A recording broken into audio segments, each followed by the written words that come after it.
તમે ભવિષ્ય માટે તૈયાર સીએનબીસી બજારના ઇબિક્સ કેશ સ્ટુડિયોમાં પ્રવેશી રહ્યા છો। નમસ્કાર, સીએનબીસી બજારના ઇબિક્સ કેશ સ્ટુડિયોમાં આપનું સ્વાગત છે। આપની સાથે હું છું અદિતિ યાજ્ઞિક। આજે સ્પેશિયલ શો દરમિયાન આપણે ચર્ચા કરવાના છીએ કે જીઓપોલિટિકલ ટેન્શન્સ જે પ્રમાણે ડેવલપ થઈ રહ્યા છે એની અસર ક્રૂડ ઓઇલની ઉપર કેવી રીતના ટર્નઆઉટ થઈ રહી છે, આની સાથે સંકળાયેલા બાકીના બધા સેક્ટર્સની ઉપર કેવી રીતે ધ્યાન રાખવું જોઈએ, ઇન કેસ અહીંયા આગળથી ફાયદો થતો દેખાય છે કે પછી નુકસાન થતું દેખાય છે તો એવી કન્ડિશનમાં ઓપોર્ચ્યુનિટીઝ ક્યાં ટેપ ઇન કરવી જોઈએ, કેવી રીતના મૂવમેન્ટ હોઈ શકે છે અને સાથે જ બીજા કયા ફેક્ટર્સ રિલેટિવલી ઇફેક્ટ થતા દેખાશે, આ બધા વિશે મારી સાથે આ ચર્ચામાં ખાસ કરીને જોડાશે માર્કેટ એક્સપર્ટ જગદીશ ઠક્કર પણ અને બાય એન્ડ કેપિટલના વિરલ બેરાવાલા પણ। એમનું સ્વાગત કરીએ પહેલાં, કેમ કે આપણે ઘણી બધી કંપનીઝની સાથે પણ આના વિશે ડિસ્કશન કરી રહ્યા છીએ તો એક રિલેટિવ અહીંથી આઉટલુક શું બની રહ્યું છે એની પર પણ એક નજર કરી લઈએ। યુક્રેન સંકટના કારણે કાચા તેલના ભાવ લગભગ 7.5 વર્ષની ઊંચાઈ પર પહોંચતા જોઈ ચૂક્યા છે। આપણે નિયરલી $100 નો માર્ક ટચ થવાની વેઇટ કરી રહ્યા છે, ત્યાંથી ઓલમોસ્ટ 97-98 તો પહોંચી ચૂક્યા છીએ। આ સિનારીઓ દરમિયાન એચપીસીએલના સીએમડી મુકેશ કુમાર સુરાનાએ અમારી સાથે ગ્રુપ ચેનલની અંદર સીએનબીસી ટીવી 18માં ખાસ વાતચીત કરી હતી। એ દરમિયાન રશિયા યુક્રેન સંકટ અને સાથે જ ઓપેક પ્લસથી ઉત્પાદન વધારવાના નિર્ણયોમાં વિલંબની અસર કેવી જોવા મળી રહી છે એના વિશે જણાવ્યું હતું। આવો જોઈ લઈએ। There are three factors which are affecting the crude prices right now. One thing is, of course, the Russia-Ukraine. Second is a contrarian view which is coming because of Iran-US discussion. And third is the constant inability of OPEC to ramp up the production to the extent of what is authorized. So there is a shortage of around 900,000 barrels per day production capacity from OPEC plus than what it is supposed to be. And this narration, depending on day-to-day news, they are moving the crude prices up and down. And the crude market otherwise is tight because of the, in general, supply picking up faster. And now, good possibility of the international travel starting. The Omicron fears almost over. The prices are moving up. And coming times will be guided by these three narrations depending on the news as it develops. બિલકુલ, તો આ હતું Outlook company તરફથી કેવી રીતના workout કરી રહ્યો છે। હવે આના કમ્પ્લીટ એનાલિસિસ માટે અને સાથે જ બીજા બધા જ સેક્ટરની ઉપર કેવી રીતના અસર થતી દેખાય છે એના વિશે પણ ડિસ્કશન કરીશું। સ્વાગત કરી લઈએ, મારી સાથે જોડાઈ ચૂક્યા છે ખાસ આની ઉપર ડિસ્કશન કરવા માટે માર્કેટ એક્સપર્ટ જગદીશ ઠક્કર અને સાથે જ બાય એન્ડ કેપિટલના વિરલ બેરાવાલા પણ। સ્વાગત છે આપ બંનેનું શો ઉપર। Very good afternoon. જગદીશજી, આપનાથી શરૂઆત કરીએ, કેમ કે ખાસા ટાઈમથી જે જીઓપોલિટિકલ ટેન્શન્સ આપણે વર્કઆઉટ કરતા જોઈ રહ્યા છીએ, આ તો આ વખતની વાત થઈ। તમે હિસ્ટોરિકલી પણ આવા ઇવેન્ટ્સ જોયા હશે જેના લીધે ઓવરઓલ ઇકોનોમીઝની ઉપર, કમોડિટીઝની ઉપર અને સાથે જ ક્રૂડ ઓઇલ પ્રાઇસીસની ઉપર એક મોટો ઇમ્પેક્ટ આવતો હોય છે। આ સિચ્યુએશનમાં કેમ કે આપણે ક્રૂડની મૂવમેન્ટ આટલી વેરિયન્ટલી જોઈ રહ્યા છીએ તો એના જ ડિસ્કશનથી શરૂઆત કરીએ। કેવી રીતના એનાલાઇઝ કરવું જોઈએ આ કન્ડિશનને? Good afternoon Aditi. તમે ક્રૂડ ઓઇલના પ્રાઇસીસની વાત અને રશિયા યુક્રેનની અત્યારે જે ક્રાઇસિસ છે એ જોતા તમે એક થોડું આપણે જે ઓઇલ પ્રોડ્યુસિંગ કન્ટ્રીઝ છે એના વિશે પણ થોડું જાણવું બહુ જરૂરી છે। રશિયા પોતે is the third largest countries of oil producing countries, લગભગ રોજનું 1,12,00,000 બેરલ પર ટન પર ડેનું એ પ્રોડક્શન કરે છે। એનું પોતાનું જે ઇન્ટરનલ કન્ઝમ્પશન છે એ લગભગ 36 લાખ બેરલ્સ પર ડેનું છે અને પર ડેનું સરપ્લસ આ પર્ટિક્યુલર કન્ટ્રી એટલે રશિયાનું લગભગ 76 લાખ બેરલ્સ પર ડેનું છે। એટલે અત્યારે જે ક્રાઇસિસ યુરોપ થઈ છે યુરોપની વચ્ચે અને વેસ્ટર્ન યુરોપ એટલે કે યુક્રેનની વચ્ચે એને કારણે આ જે એક્સેસ જે સપ્લાય આની પાસે છે એનો એક બહુ મોટો ઇમ્પેક્ટ અત્યારે પડી શકે એમ છે। જો એ લોકો ક્રૂડ ઇમ્પોર્ટ નહીં કરે તો ક્રૂડના ભાવમાં ક્યાંથી ઇમ્પોર્ટ કરશે? એટલે બીજા ઘણા દેશો એને ખાતરી આપી છે કે અમે તમને સપ્લાય કરીશું, ઇન્ક્લુડિંગ અમેરિકા, પણ લોજિસ્ટિક તમે જુઓ તો it is going to be very expensive from the transport point of view. બીજું કે એક એમણે જે નોર્થ સ્ટ્રીમમાં જે ઓફશોર નેચરલ ગેસ પાઇપલાઇન છે which is passing through the Baltic sea અને directly from Russia to Germany, એને અત્યારે એ લોકોએ સર્ટિફિકેશન આપવાની ના પાડી છે કે અત્યારે તમે આ પર્ટિક્યુલર સપ્લાય અમે નહીં કરીએ। આ લગભગ જે સપ્લાય અત્યારે રશિયાથી જે ગેસનો આવે છે એ જર્મનીને 50% જેટલો આ યુરોપની પોતાની એનર્જીની જે છે એને માટે છે અને આ એક જ્યારે ગઈકાલે સમાચાર આવ્યા કે એ લોકોએ આ સર્ટિફિકેશન આપવાની ના પાડી છે અને આ જે નોર્ડ સ્ટ્રીમ જે 2 છે એનો એક હોલ્ડ પર રાખ્યો છે, એનાથી ગઈકાલે લગભગ જે ભાવ છે ત્યાંના એ લગભગ 10% જેટલા ગઈકાલે જે એનો બેન્ચમાર્ક ભાવ છે ગેસ પ્રાઇસનો એ 10% જેટલો ઉછળીને લગભગ 79 યુરોઝ પર થયો છે. અને એક રશિયાના જે પાસ્ટ પ્રેસિડેન્ટ છે એણે તો એવી પણ એક ગઈકાલે ટ્વીટ કર્યું છે કે welcome to 2000 euros per cubic meter of gas in the future to come. એટલે તમે સમજી શકો છો કે એ કેવું કટાક્ષમાં આ વસ્તુ બોલ્યા છે. સાથે આપણને એમ લાગે છે કે ભાઈ આપણે ઓઇલ ઇમ્પોર્ટ કરી શકીએ કે નહીં. લોજિસ્ટિકલી રશિયા આપણીથી લગભગ 5000 કિલોમીટર દૂર છે, એટલે કેટલું આપણને ફ્રેટમાં અને બીજા compared to other gulf countries આપણને પડે એ પણ ખબર નથી. તમે સામે વાત કરો, અત્યારે ઈરાનની આપણે વાત કરી કે ઈરાનમાં થોડી ઘણી ઇઝ આઉટ થવાની પૂરેપૂરી શક્યતા છે, પણ ઈરાન કમ્પેરેટિવલી એની સામે is the 7th largest countries in the world to produce the oil. Reserves એની પાસે અત્યારે છે, અને જો એમ માનીએ કે એક પણ બેરલ એ એક્સપોર્ટ નથી કરતું તો એની પાસે 240 વર્ષ ચાલે એટલા રિઝર્વ્સ ઈરાન પાસે પડ્યા છે. પણ હાલનું એનું પ્રોડક્શન તમે ગણો અને એક્સપોર્ટ ગણો તો લગભગ 19 લાખ બેરલ પર ડે જેટલું જ છે, which is completely insufficient and we are depending almost 85% on the import.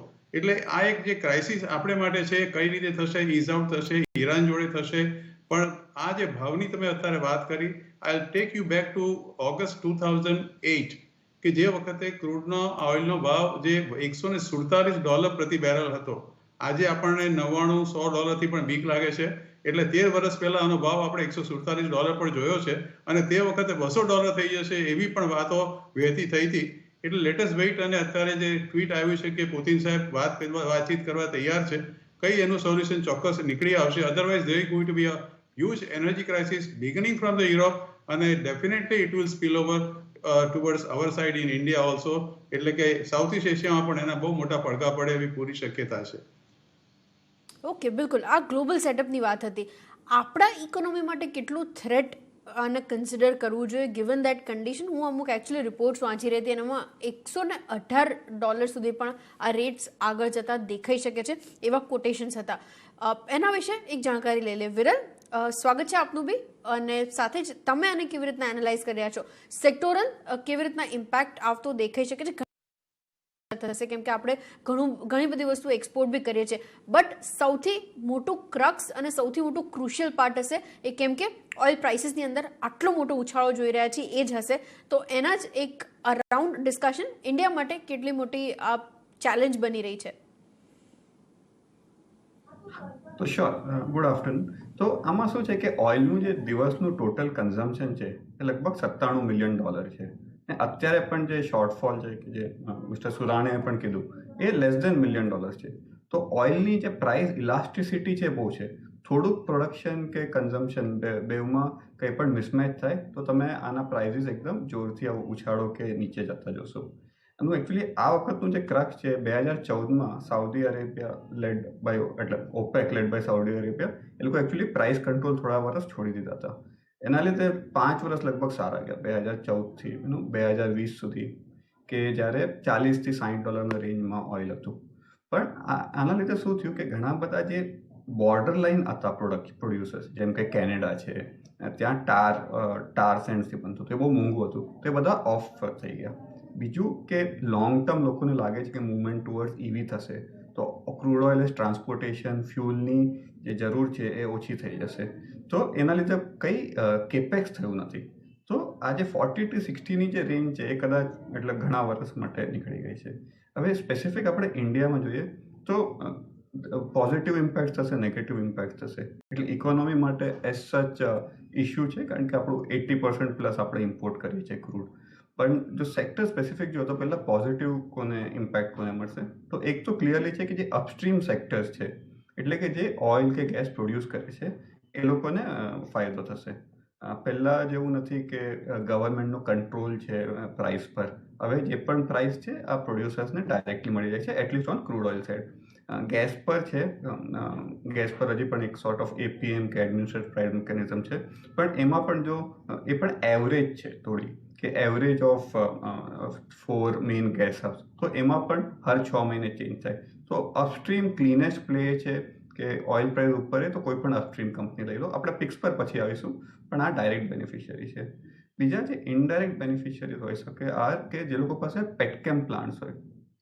Generally શું થાય કે જ્યારે આવું ક્રૂડ ને આખું એનર્જી કોમ્પ્લેક્સનું પ્રાઇસ વધે, એવું નથી કે ખાલી ક્રૂડનો પ્રાઇસ વધ્યો છે, ગેસનું પ્રાઇસ પણ લગભગ મોટું $9 MMBTU થઈ ગયું છે. તો પેટકેમના અમુક જે કંપનીઝ છે એ લોકોના પણ માર્જિન્સ વધશે, તો એ પણ પ્રોફિટેબલ થઈ શકે.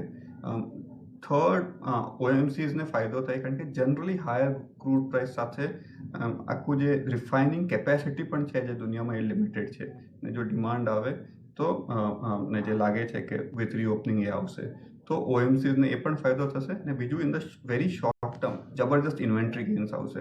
તમે આ લાસ્ટ ક્વાર્ટરના પણ જો રિઝલ્ટ જોયા હશે તો બહુ સારા ઇન્વેન્ટરી ગેઇન્સ આવ્યા હશે. તો એ OMCs છે. અને એક નાનું સેક્ટર છે, એટલું મોટું છે નહીં, એ એક્સપ્લોરેશન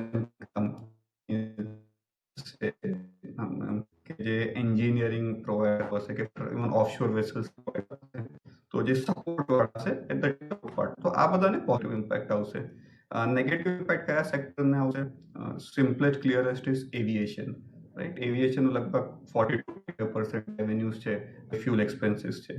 પણ આમાં તમે થોડું ડિફરન્ટલી જોઈ શકો. જો કોઈ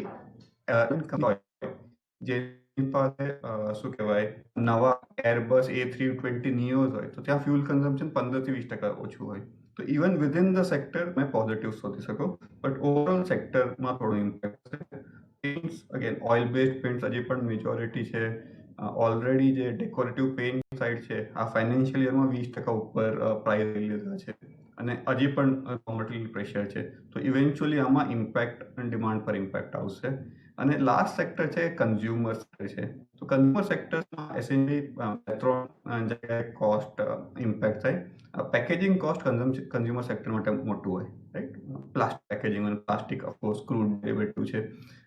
લોજિસ્ટિક કોસ્ટ બહુ ટ્રાન્સપોર્ટ કરવા માટે તો એ છે. ને અમુક જે વસ્તુ એ લોકો યુઝ કરશે ઇવન પ્રોડક્શન માટે એ પણ ક્રૂડ ડેરિવેટિવ છે.